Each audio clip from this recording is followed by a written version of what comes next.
A dog returned alone that morning, leash dragging softly through the wet neighborhood. Inside the quiet house, Christmas music waited, but Lauren Hale did not return. Her coffee sat untouched, her purse remained home, and unease spread instantly. By afternoon, the holiday calm had fractured into sirens, whispers, and dread. Lauren was 27, warm-hearted, organized, and expecting a future she carefully imagined. Friends described her as steady, graceful, and impossible to simply disappear. Daniel Hale, her husband, appeared calm, almost strangely detached from growing panic. He said he spent Christmas Eve morning alone, fishing on the cold bay. Lauren, he explained, had planned a walk with the family dog, but neighbors remembered fog, silence, and a street that felt unusually still. Officer Nina Velez entered the home and noticed details immediately out of place. No struggle marked the rooms, yet the quiet felt staged, almost rehearsed. Lauren's phone was gone, yet keys and wallet remained exactly where expected. Her car stayed parked, clean and untouched, beneath a gray winter sky. Small domestic details suddenly looked sinister when placed beside one impossible absence. Family members rushed over, searching closets, yards, nearby streets, and every fearful possibility. Sharon Hale called Lauren's friends, hearing surprise harden into alarmed confusion. Brent Hale scanned the house with clenched fists and disbelieving silence. The family dog, found wandering, was clean, alert, and strangely unbothered. That detail bothered detectives because panicked dogs usually carry different frantic energy. Daniel repeated his story carefully, always measured, never stumbling, never collapsing. He said he launched his small boat and drifted alone for hours. Investigators marked the timeline, circling gaps that stretched wider with every answer. Receipts, phone records, and weather reports would soon challenge Daniel's neat account. Detective Mara Quinn studied his face and found no visible urgency. She had seen shock before. This looked more like practiced composure. Volunteers covered Marlowe's parks, alleys, canals, and quiet suburban edges. Posters appeared on store windows, lampposts, and church bulletin boards overnight.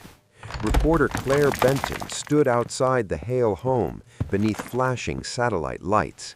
The disappearance became national news because the timing felt unbearably cruel. A pregnant woman vanished on Christmas Eve from an ordinary American neighborhood. Tips flooded dispatch lines, most useless, some contradictory, all emotionally charged. Mrs. Porter, a nearby neighbor, recalled seeing the dog before Daniel returned. That memory shortened the timeline and deepened suspicion around the morning routine. Another witness thought Lauren was seen walking, though certainty quickly weakened later.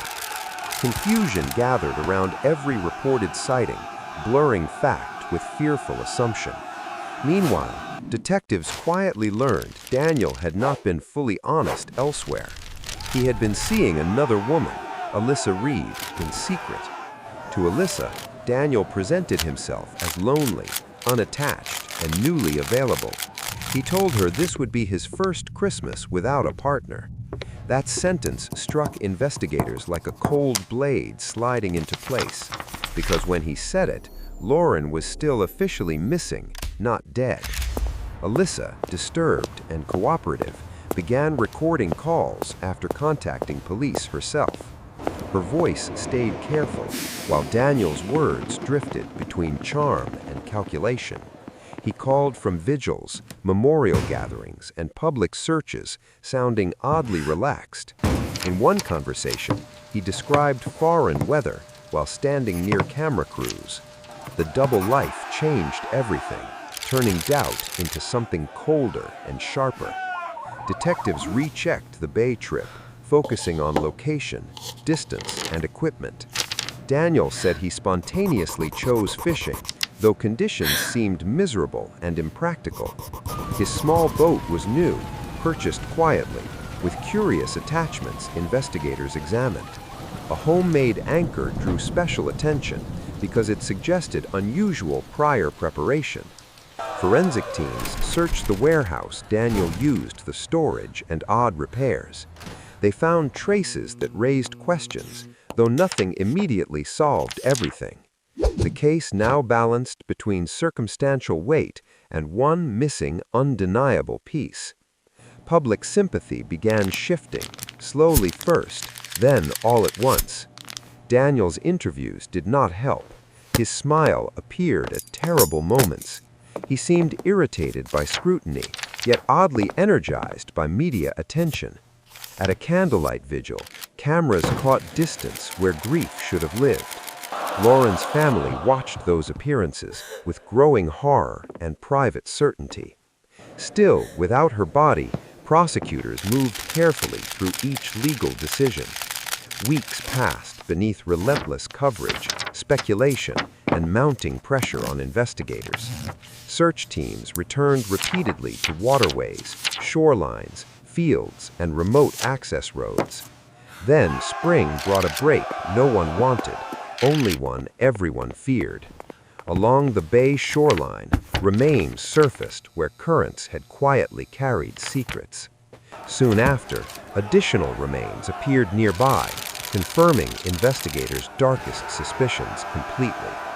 The bay Daniel described visiting now became the center of everything.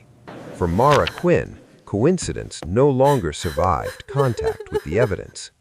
The recovery transformed a missing person case into a homicide investigation overnight.